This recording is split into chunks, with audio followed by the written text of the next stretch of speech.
Hi, this is Megan Jax, and I'm going to show you how to use the trimmer to make equilateral triangles. So we're going to start off. I have just a piece of 12 by 12 paper. It's actually the cover sheet for one of the paper sets. This is a great something to practice with, and I do encourage you to practice this before you start making cuts with your pretty papers. So I'm going to go ahead and show you using a 2-inch starting point. So I'm going to come over here, and I'm going to trim my paper to a 2-inch strip. The key to this is you are going to want to use a measurement that you can easily divide in half. So 2 inches, I can divide in half super easy. That's 1 inch. 1.5 inches, now I have to start thinking about it. Okay, 1.5 inches is 3/4 of an inch in half.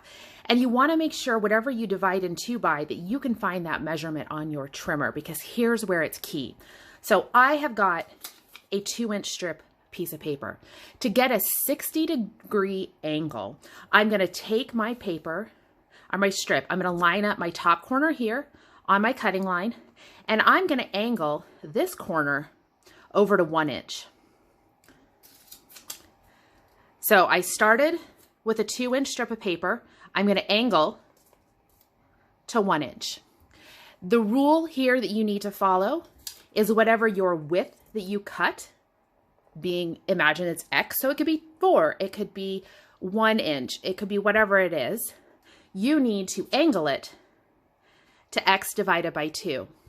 So that number that you cut your strip with at, you need to divide it in half, and that's where you angle. So we'll go back to, I've got my 2-inch strip, I've lined up my top corner, I've come over here to my 1-inch angle, and that's where I'm going to cut. This is going to give me my 60-degree angle. This angle right here is 60 degrees. Now, to do the equilateral triangles, what you actually are going to create is a rhombus, a parallelogram. So I'm going to flip it over. And since I did 2 inches, I'm going to actually measure to 2 inches on the other side. So whatever your X was, when you're making this second cut, to make your parallelogram, you need to come over to that same measurement. So my X, or my original width, was 2 inches. So my cut here is going to be 2 inches. Double check. You want to make sure you keep it nice and straight there. So now I have a lovely rhombus, a parallelogram, same kind of thing. Now I'm just going to divide that in half. Place it on my trimming guide here, my trimming mat, lining up top and bottom on my cut guide. Now I have 2 equilateral triangles.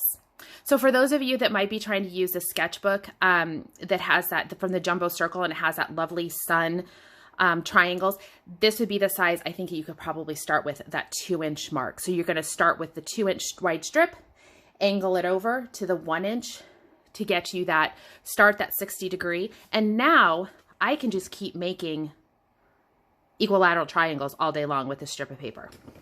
Just keep going down the line. And I would just, every one of these parallelograms, I would just cut in half and have a whole slew of equilateral triangles. So it's actually quite easy. You just needed to know that math. I'm sure my high school geometry teacher would be super excited to see me putting all those lessons to use.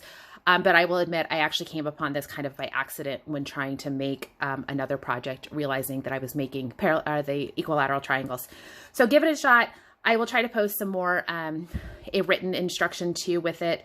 But the big thing to know is cut to X wide. That first angle is half of X. Keep X at a number that you can divide into easily, and you will be good to go. Thanks for watching.